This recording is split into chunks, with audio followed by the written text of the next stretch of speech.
Dear student, good morning. Welcome you in this classroom. आज हम solution chapter का एक नया टॉपिक पढ़ाएंगे। अणुसंख्यक गुणधर्म हम आपको पढ़ा चुके, चारों अणुसंख्यक गुणधर्म। अब एबनॉर्मल मोलर मास, अब सामान्य अणु भार क्या होता है, या हम कह सकते हैं want of factor I, want of गुणांक क्या है, क्यों आवश्यकता पड़ी वांट ऑफ गुणांक, क्या होता है एबनॉर्मल मोलर मास, अब सामान्य अणु भार। आप जानते हैं पराशर दाब, वाष्प दाब अवनमन, क्वथनांक उन्नयन और हिमांक अवनमन, ये सभी अणुसंख्यक गुणधर्म है। क्लियर? और ये सभी अणुसंख्यक गुणधर्म विलयन के इकाई आयतन में उपस्थित विलय के कणों की संख्या पर निर्भर करते हैं। ये बात क्लियर है। थ्योरेटिकली बात करें, हम सैद्धांतिक रूप से बात करें तो हम विलय के कणों को अणु के रूप में मानते हैं। अब एक कण एक अणु है, और थ्योरेटिकली यदि हम अणुसंख्यक गुणधर्म ज्ञात करें जो सूत्र से ज्ञात किया जाता है, चाहे वो पाई बराबर वी आर टी हो, पाई वी बराबर एन आर टी, थ्योरेटिकली यदि हम ज्ञात करें, सैद्धांतिक रूप से ज्ञात करें, तो वे मान, ये मान जो थ्योरेटिकल रूप से ज्ञात किए जाते हैं वो सामान्य मान कहलाते हैं। क्या कहलाते हैं? सामान्य मान कह लीजिए, थ्योरेटिकल वैल्यू कीजिए, थ्योरेटिकल मान कहलाता है। जो इस फॉर्मूले से, हम किसी फॉर्मूले से, चाहे पराशर दाब की बात करें, चाहे वाष्प दाब अवनमन की बात करें, उससे यदि हम अणुसंख्यक गुणधर्म का मान ज्ञात करें तो वो क्या कहलाता है बच्चों? सामान्य मान कहलाता है। अणुसंख्यक गुणधर्म का सामान्य मान, नॉर्मल वैल्यू मान, या कह सकते हैं थ्योरेटिकल वैल्यू।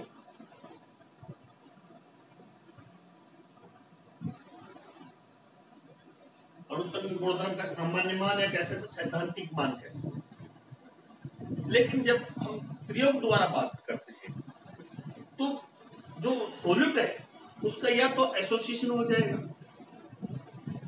या डिसोसिएशन हो जाएगा, या तो विलय पदार्थ घुल जाएगा, घुलकर कणों में विभक्त हो जाएगा, आयनों में विभक्त हो जाएगा, या एसोसिएशन होकर एक बड़ा अणु, हग अणु बना देगा, पॉलीमराइजेशन हो जाएगा, जिससे विलयन में कणों की संख्या परिवर्तित हो जाती है। एसोसिएशन से क्या होगा? कणों की संख्या घट जाएगी। डिसोसिएशन से क्या होगा? कणों की संख्या बढ़ जाएगी। जैसे मान लीजिए KCl, इस सॉल्यूट को जब बोलते हैं तो KIn plus Cl ion. Theoretical हमने माना एक कण है, एक अणु सैद्धांतिक रूप से, लेकिन जब उसको गोला विलयन बनाया तो उसे आयनों में व्यक्त हो गया, तब कितने कण हो गए? 2 हो गए। तो ये डिसोसिएशन से कणों की संख्या बढ़ जाती है। यदि बात एसोसिएशन की हो, मान लीजिए ये कोई अणु है तो ये एसोसिएट होकर एन अणु, वृहद अणु बना देता है, तब क्या हो जाए? कणों की संख्या कम हो जाए। लेकिन थ्योरेटिकल हमने एक माना तो सामान्य मान माना, लेकिन जब एसोसिएशन हो रहा है और डिसोसिएशन हो रहा है तो विलयन में विलय के कणों की संख्या परिवर्तित हो जाती है, जिससे अणुसंख्यक गुणधर्म के मान भी परिवर्तित हो जाए। जो सामान्य मान थे वो सामान्य नहीं रहते, वो अपसामान्य मान हो जाते, एबनॉर्मल वैल्यू हो जाती है। अणुसंख्यक गुणधर्मों के मान कैसे हो जाते हैं? अपसामान्य मान।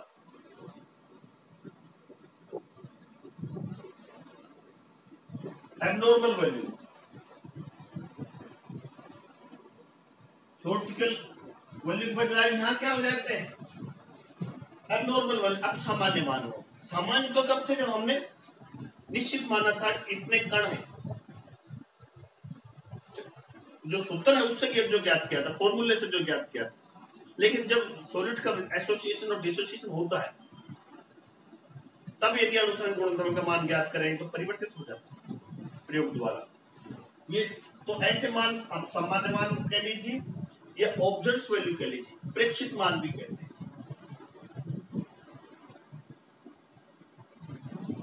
एक्सपेरिमेंटल मान या प्रेक्षित मान भी कहते हैं।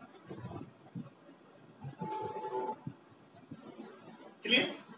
सामान्य मान थ्योरेटिकल वैल्यू, जब हमने कहा कि थ्योरेटिकली फॉर्मूले से ये माना एक कण एक अणु है, उसके अनुसार हमने कैलकुलेट किया अनुसंग गुणधर्म का मान, तो वो सामान्य मान कहलाते हैं। लेकिन जब अणु का एसोसिएशन डिसोसिएशन हो जाता है तो कणों की संख्या परिवर्तित हो जाती है, कणों की संख्या परिवर्तित हो जाती है, अनुसंग गुणधर्म के मान अपसामान्य हो जाते हैं, उसको अपसामान्य मान कहलाते हैं, प्रेक्षित मान कहलाते हैं। यदि सामान्य मान अनुसंग गुणधर्म के सामान्य मान से विलय का अणुभार ज्ञात करें तो विलय के अणुभार का वो मान सामान्य अणुभार कहलाएगा, सामान्य मान कहलाएगा। यदि अपसामान्य मान से विलय का अणुभार मान ज्ञात करें तो वो क्या कहलाएगा? Abnormal value of molar mass. विलय के अणुभार का अपसामान्य मान कहलाएगा, अपसामान्य अणुभार कहलाएगा। भाई इससे ज्ञात करेंगे ये क्या है? अनुसंग गुणधर्म का सामान्य मान। इस जो मान आया चाहे वो डेल टीएफ हो चाहे डेल टीबी हो, इस सामान्य मान से विलय का अणुभार ज्ञात करें, जो एक व्युत्क्रमानुपाती होता है किसी अनुसंग गुणधर्म के, तो जो मान विलय का अणुभार आएगा वो सामान्य मान कहलाएगा,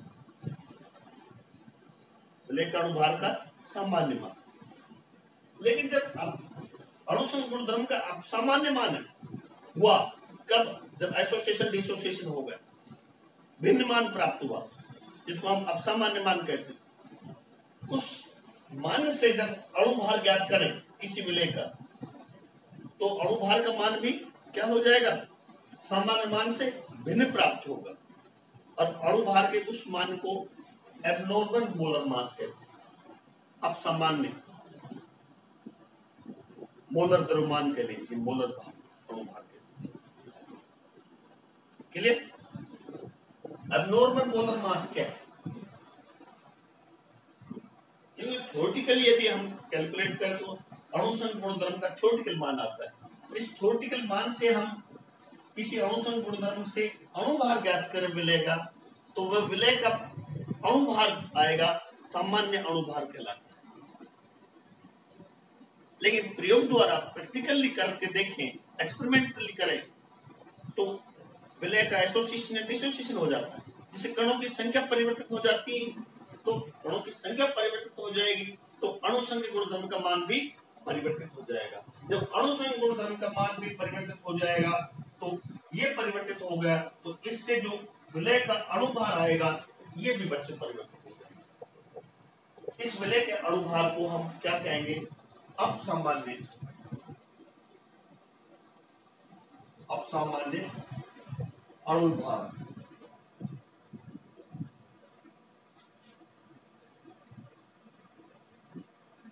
ये अपसामान्य अणुभार कैसे हुआ?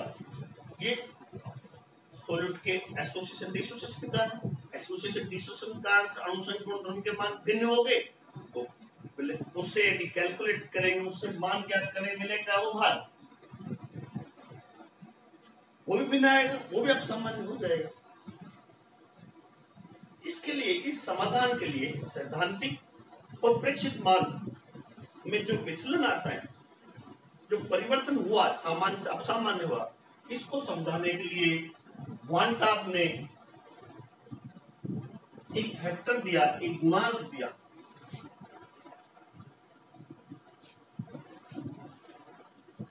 जिसको हम क्वांटाफ गुणांक आई कहते हैं। सुन लीजिए, ये सैद्धांतिक और प्रायोगिक मान, सैद्धांतिक और प्रेक्षित मान में जो डिफरेंस प्राप्त हुआ है, आता है, उसके समाधान के लिए, सॉल्यूशन के लिए क्वांटम गुणांक ने अणुसंघ गुणधर्म समीकरण में एक नया फैक्टर जोड़ा, समाविष्ट किया, इंसर्ट किया, जैसे हम आई कहते हैं। तो आई क्वांटम गुणांक, क्वांटम समीकरण जानते हैं आप? पराशर दाब की क्वांटम समीकरण क्या है? पराशर दाब की क्वांटम समीकरण, सामान्य समीकरण पाई वी बराबर बच्चों एन आर टी। क्लियर? ये क्वांटम समीकरण है, पराशर दाब के लिए क्वांटम समीकरण थ्योरेटिकली है, सैद्धांतिक रूप से ये समीकरण दी गई है। ये हम इसको यहां लिख देते हैं, थ्योरेटिकल लिख दीजिए, सैद्धांतिक, थ्योरेटिक, पराशर दाब।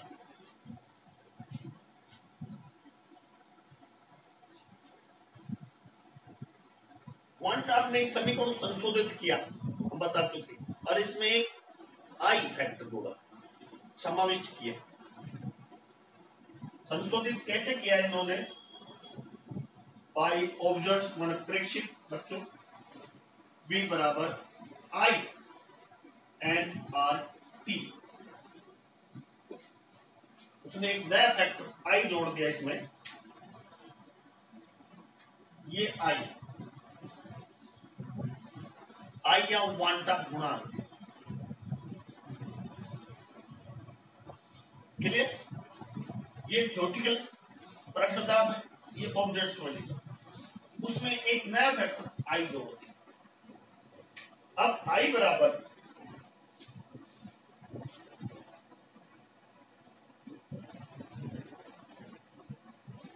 पराशर दाब का प्रेक्षित मान, ऑब्जर्व वैल्यू,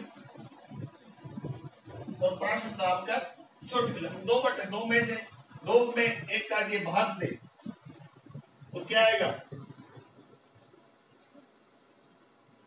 पराशर दाब का प्रेक्षित मान अपॉन पराशर दाब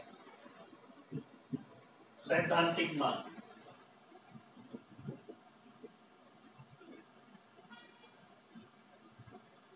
क्लियर?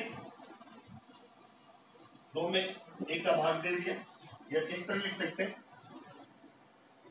पाई observe upon pi theoretical.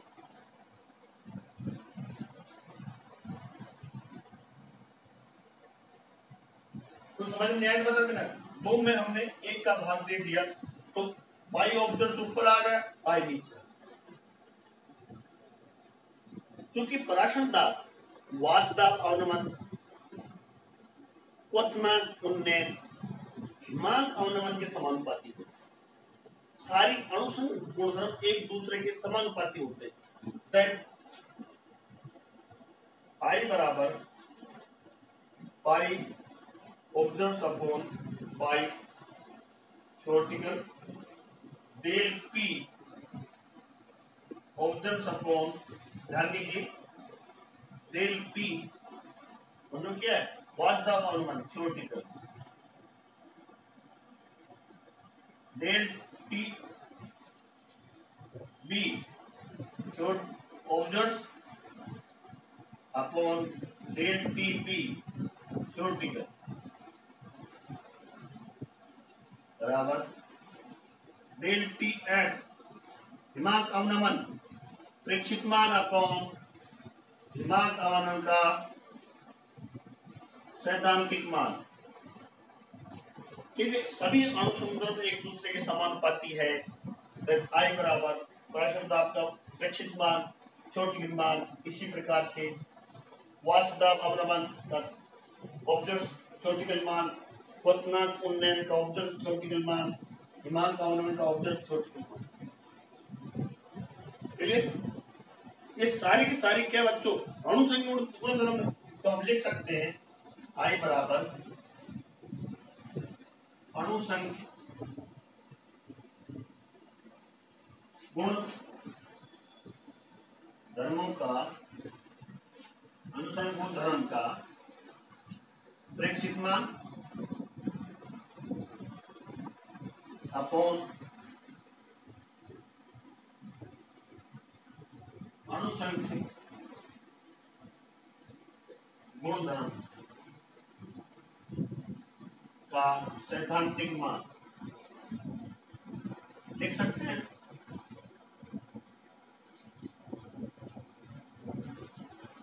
Clear? क्योंकि सारी अनुसंख्यिक गुण धर्मों का प्रेक्षित मान, अनुसंख्यिक गुण धर्मों का सैद्धांतिक मान। अनुसंख्यिक गुण धर्म किस पर निर्भर करते हैं? विलय के कणों की संख्या पर निर्भर करते हैं। क्लियर? सभी अनुसंख्यिक गुण धर्म विलय के कणों की संख्या पर निर्भर करते हैं। तो हम लिख सकते हैं, तो ध्यान दीजिए, यहाँ एक परिभाषा देते हैं हम, अनुसंख्यिक गुण धर्म का प्रेक्षित मान अपॉन अनुसंख्यिक गुण धर्म का सैद्धांतिक मान। तो आई क्या है? किसी अनुसंख्यिक गुण धर्म का प्रेक्षित मान और उसके सैद्धांतिक मान का अनुपात, क्वांटा गुणांक आई कहलाता है। क्वांटा गुणांक I is the ratio of the observed value of any colligative property and theoretical value of that colligative property। दोनों का अनुपात किसी अनुसंख्यिक गुण धर्म का प्रेक्षित मान और उस अनुसंख्यिक गुण धर्म के सैद्धांतिक मान का अनुपात, रेशो, क्वांटा गुणांक आई कहलाता है।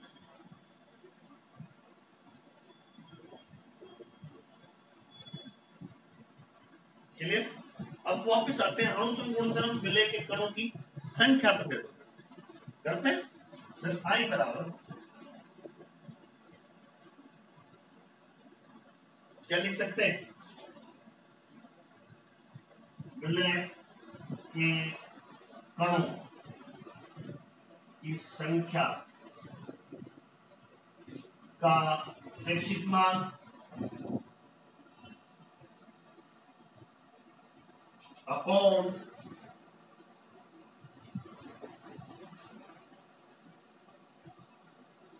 विलय के कणों की संख्या का सैद्धांतिक मान, की संख्या का सैद्धांतिक मान।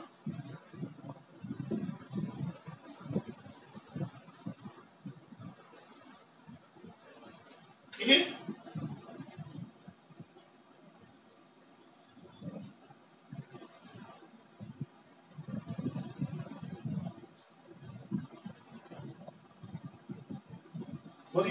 कोई समझ नहीं आया बता देना। ये विलय के अनुसंख्यिक गुण धर्म किस पर निर्भर करता है? विलय के कणों की संख्या पर निर्भर करता है। विलय के कणों की संख्या का सैद्धांतिक मान, विलय के कणों की संख्या का थ्योरेटिकल। अब ध्यान दीजिए, अनुसंख्यिक गुण धर्म विलय के अणुभार के व्यक्तिगत हम शुरू में बता चुके थे। सभी अनुसंख्यिक गुण धर्म किसके व्यक्तिगत होते हैं? विलय के अणुभार के व्यक्तिगत होते हैं। तो हम लिख सकते हैं आई बराबर विलय के अणुभार का, विलय के अणुभार का प्रेक्षित मान की बजाय यहां क्या लिखेंगे कि वो व्यक्तिगत है। सैद्धांतिक मान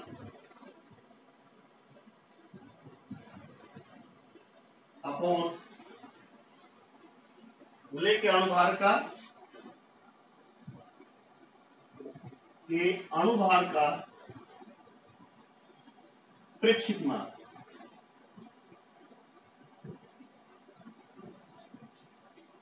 ये व्यक्तिगत होता है। इसके सभी अनुसंख्यिक गुण धर्म के व्यक्तिगत विलय का अणुभार है। इस प्रकार लिख सकते हैं आई बराबर विलय के अणुभार का सैद्धांतिक मान, विलय के अणुभार का अपॉन प्रेक्षित मान। इस प्रकार से हम आई जो वांटा गुणांक जो किसी अणुसंघ गुणधर्म का सैद्धांतिक मान और प्रेक्षित मान का डेविएशन है, विचलन, अंतर को दर्शाता है। हम इसकी आपको परिभाषा दे चुके हैं। किसी अणुसंघ गुणधर्म का प्रेक्षित और सैद्धांतिक मान का अनुपात क्वांटा गुणांक आई कहलाता है। ये हो गए, ये हम आपको अब बता चुके हैं। और आई विलेय के अनुभार का सैद्धांतिक मान अपॉन विलेय के अनुभार का प्रेक्षित, ये इस प्रकार से हम क्वांटा गुणांक को समझा सकते हैं। और एब्नॉर्मल मोलर मास क्या है ये हमने आपको क्लियरली समझा दिया। ये क्यों होता है, एब्नॉर्मल मोलर मास क्या होता है ये बता चुके। अणु के एसोसिएशन, विलेय के अणु का एसोसिएशन या डिसोसिएशन के कारण से कणों की संख्या परिवर्तित हो जाती है। कणों की संख्या परिवर्तित हो जाएगी तो अणुसंघ गुणधर्म के मान में परिवर्तित हो जाएंगे। अणुसंघ गुणधर्म के मान परिवर्तित हो जाएंगे तो उनसे ज्ञात होने वाले विलेय के अणुभार भी परिवर्तित हो जाएंगे, जिन्हें हम एब्नॉर्मल मोलर मास कहते हैं, जिनके अणुभार को हम एब्नॉर्मल मोलर मास कहते हैं। क्लियर? तो अब सामान्य अणुभार के बारे में हम बता चुके हैं क्या होते हैं।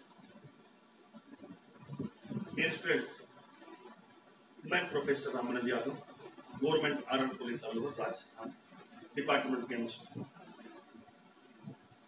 आप इसके विस्तृत अध्ययन के लिए मोना प्रकाशन जो अलवर से प्रकाशित पुस्तकें बुक्स खरीदे, बहुत दीजिए, अच्छी तरह से आपको समझ में आ जाएगा।